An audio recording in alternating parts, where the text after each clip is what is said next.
Hello, this is Yifeng Mao from CU Boulder Dispersive Hydrodynamics Lab. I'm delighted to present my work on the experimental investigation of nonlinear periodic waves in a viscous fluid conduit. First, I'd like to start the introduction of fluid conduits.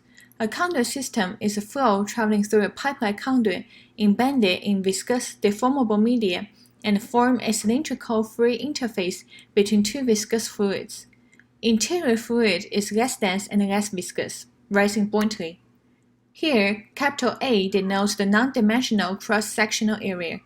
In our experiment, dyed diluted glycerin as the interior fluid is pumped into a pure glycerin fluid by varying the injection rate using pump. Physical applications include the dynamics of magma in earth mantle and channelized water flow beneath glaciers.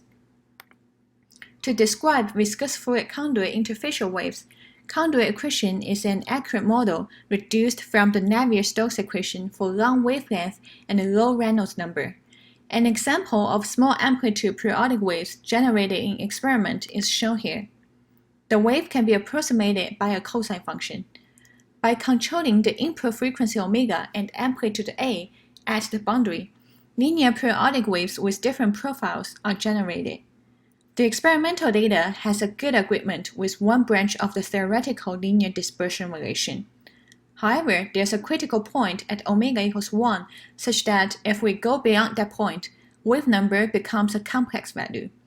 This motivates us to explore the threshold for the nonlinear periodic waves. The three large amplitude waves shown here have the same amplitude but different frequencies. For a relatively small frequency, periodic waves are generated.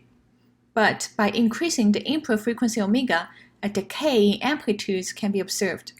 Wave in the middle seems damped and finally get arrested at a large omega. The nonlinear dispersion relation predicts that the threshold for the frequency downshifts with increasing amplitude. Now we see that after crossing the critical frequency, wave number is complex and amplitude decays. Let's dive into the nonlinear periodic wave we just obtained. The wave has mean 1 but is not symmetric to the mean. In order to describe this large amplitude wave, Stokes expansion from conduit equation is considered as a good approximation. Comparing the Stokes coefficients for both linear and nonlinear waves, higher harmonic terms to third order are shown to be necessary for describing nonlinear waves. To summarize, in this work, we quantitatively verified the linear dispersion relation in experiments. The threshold for the dispersion relation was observed. Thank you.